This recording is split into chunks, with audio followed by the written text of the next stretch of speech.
Mike. First of all, how disappointed were you with Jack's injury? Well, we're disappointed for him, obviously. From our own point of view as a club and a team, yeah, big disappointment as well, because he's played a big part in the season we've had up to now, which I think most people would agree has been a good solid season, one where we hope to finish well. Ideally that would have been with Jack. It's not going to happen, but he'll come back stronger.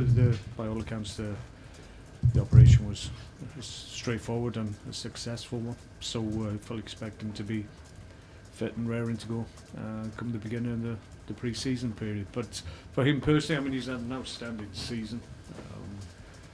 His big disappointment obviously will be that he hasn't had the opportunity to finish off with us, and obviously missing out on the Euros as well. But he's a strong character, one that will deal with the situation as he finds it, and I think everybody agrees, and Jack himself, he'll come back stronger. Have you spoke to him? Because that must be quite a gutting ordeal to miss the Championship at such a young age, isn't it? Yeah, I mean, I was more concerned about our situation, if I'm honest. But no, it was a big challenge and a big target for Jack this year to obviously have a good season for us, establish himself as a number one keeper in the Premier League club, which he undoubtedly did. And on the strength of that and on the back of those performances, then he hoped that he'd be in the mix-up for the European Championship, which I know for a fact he was very much in the management of the England national team. The people involved there, they were very much of the mind that Jack was going to be a big part of that. So yeah, it's a shame for them, a shame for Jack, a shame for us, but it is what it is. We can't go back. It's just unfortunately happened when it did. Could you help the situation by flagging it up sooner? I know Roy Hodgson suggested maybe. I'm not sure about that. I think Jack wanted obviously to continue. I don't think he understood the severity of it when it initially happened. It was only when I think he went to kick the ball to a position on the field, that's when obviously he understood that something serious was wrong. If that had happened earlier, then he wouldn't have been able to continue anyway. So I just think he wasn't aware of how bad the injury was. What's the situation with the club and country here? I mean, you entrust your players' safety, you know, with England. What happens with regards to compensation, things like that? If I'm honest, it seems to change from year to year, so I'm probably not up to date in terms of the responsibility. I would imagine that England, as one of the bigger nations, have the means and the revenue streams to be able to cover all players when they turn up, and they insure them at the appropriate level. Smaller nations, obviously I was manager of Wales, and we found it very difficult to find the means to, at that stage, ensure the likes of Ryan Giggs. So I think in the end FIFA recognised that and made provision for it, and there was a pot of money that you could dip into to obviously cover all the players that played for you. But that was then. I'm not quite sure if that's still in place. I would imagine so, but there would be some provision. We obviously would like to think be compensated. Obviously we lost Shea Given as well during the international break, so that's ongoing as well. So yeah, there is provision, there is recompense, I'm sure. So who's in goal then? Who's in goal? Well, I made the decision. I think it's from my point of view, we're disappointed obviously that we're without Jack, but I've got good keepers in the building, so whoever comes in will be very much up to the mark, I'm sure. You haven't been that lucky with injuries, have you, over the last couple of weeks? It doesn't seem to be, no. Certainly in defensive positions, yeah, I think it's fair to say that. Obviously Jack's missing. Jeff Cameron came back from international duty a little bit stiff as well, so he didn't train today, so we'll have to have a late decision on him. Glenn Whelan as well, struggling somewhat. Shaq went with the international squad, did a little bit of work but wasn't comfortable, so it's unlikely that he'll be involved. And we've got obviously guys coming back from long journeys. Mamdiouf only got in late yesterday, so John It's Waters as well, isn't it? John obviously is an obvious one who's had an operation along with Jack, so it's not great at the moment, but we still do what's happened, and certainly in defensive positions it seems that we lose any number in those key areas, but thankfully we've been able to welcome back players that have been out through injury. Their return has coincided with us losing other players to injury, so we've got away with it to a certain extent, but ideally you want a consistent level of selection in terms of the continuity of the same players week in, week out. We haven't had that for whatever reason this year. So with 4 to 5 players out, 3 internationals, how much do you like the friendlies and the system at the moment, Mark? Listen, I've been on two sides of the same coin. It's as an international manager, you want time to work with your group because you don't get that much time, so you want to maximise that. But as a club manager, I see the reverse of that is that at this stage of the season, we've got 7 games to go. The team's 7, 8 games, whatever it is. It's right at the business end, and to have 2 friendlies at this stage, I think is a little bit too much. I think 1 friendly would have sufficed, to be perfectly honest.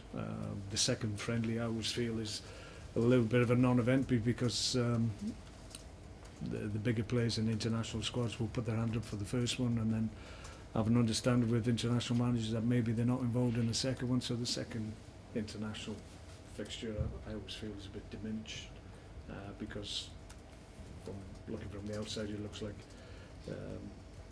they get the team that they want out on the field in the first game. The second friendly I think is just to keep people happy, so I think 1 friendly fixture would have been enough at this stage of the season. So starting with tomorrow against Swansea, it's 7 games for you to better last season. Yeah, well, that's what we always intend to do and set out to do. It's still within our grasp, but we're ahead of where we were this time last year. Something like 4 points ahead of where we were at the same stage. So we're ahead of where we hoped we'd be. You're right, we've got 7 games to go. We've got 4 at home, 3 away. So games that we feel we can get good points on the board. We're in a good run of form. We've had 3 wins out of the last 4 games. I think current form, which is usually a 6-game period, I think there's only Spurs and Leicester, obviously, who had a better points return in those 6 games, the last 6 games. So it shows that we're in decent form at the moment, and once again we're coming strong at the end of the season, which is the time where you need to have momentum. So we hope to keep that going. Of course, another team is still fighting. You know, they're not safe yet, right? No, but I think the run they've had in fairness, you have to recognise that they're in a good run of form. I think they've won 3 out of the last 4, so they're doing well. They've just come good at the right time. Obviously, they had a little bit of anxiety prior to those games that they've won, but they've proven in those games on their day they can make it difficult for being able to go to Arsenal, obviously, and win there, and that should make sure that we're on our mettle and don't underestimate the challenge that they'll set us. Just finally, are there any thoughts in your mind that yes, you want a better last season, but do managers want the Europa League? Yeah, well, we'd like the opportunity to get into it. Obviously, I think the reality of it is that it's difficult at times, and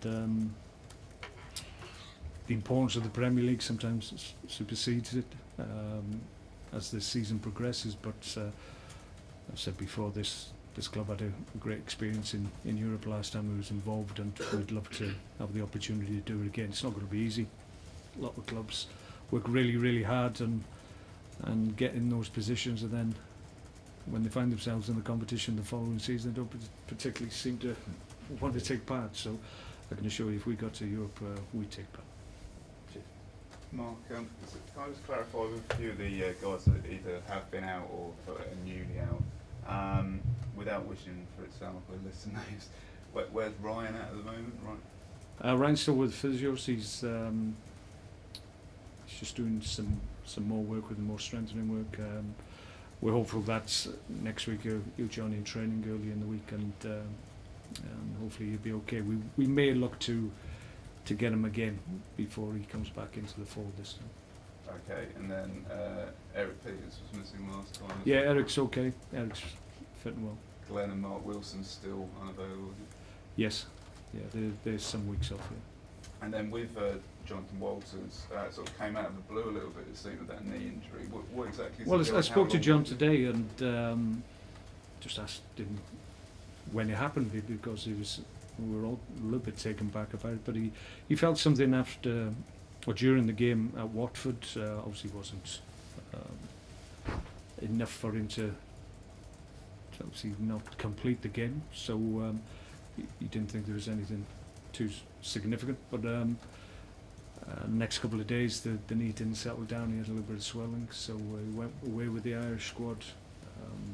Obviously wasn't fit. His hope was that he was going to be involved in the second game, but came back into the squad. It was clear that he was struggling, so we needed to find out what exactly was going on. Went for a scan, and it showed that he's got a tear in his cartilage, so that's been trimmed. So he's had it before. He's very positive. I think he's come out and said last time it happened he was back in 3 weeks.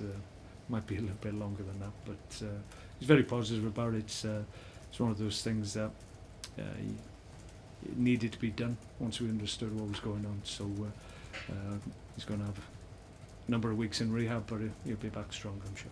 You'd say there's a chance that he could still play again for you guys this season. It's not Yeah, completely maybe. out of the question. No, not completely. It has to go completely to plan and have no setbacks, but it's a straightforward thing, I think. Now it's been done. There shouldn't be any complications. We don't anticipate there will be any, but you never know. But all being well, you should be okay. And just given that overall picture, there's some significant players out there. Are you still confident that you're going to be able to cope with that, sort of maintaining the momentum as you mentioned? Yeah, we think so. As I said, we've been able to compensate when players have gone out of the team, other players have returned from injury, and thankfully that's sustained us, and we've been able to keep our levels high. But ideally, you don't want to lose players from the team, but it happens as a consequence of playing games.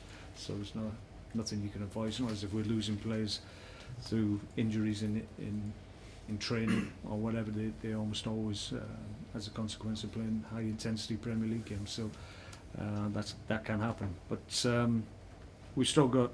I've got a squad of 25. Few are missing, but I've got enough numbers to obviously be able to put good teams out, competitive teams in my view. So we're okay.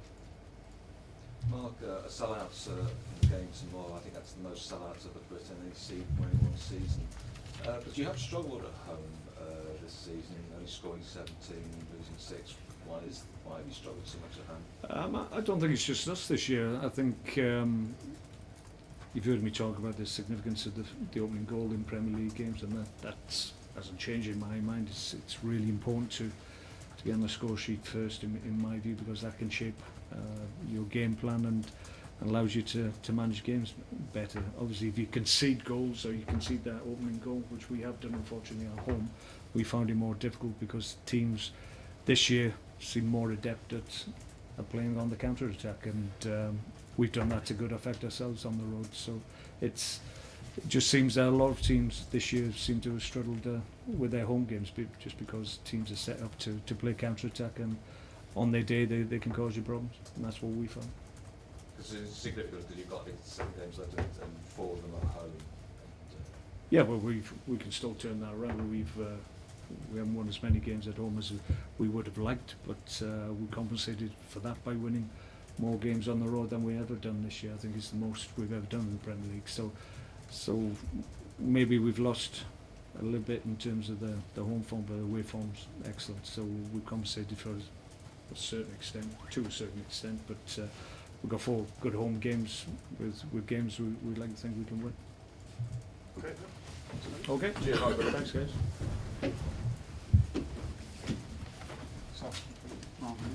Chat to you.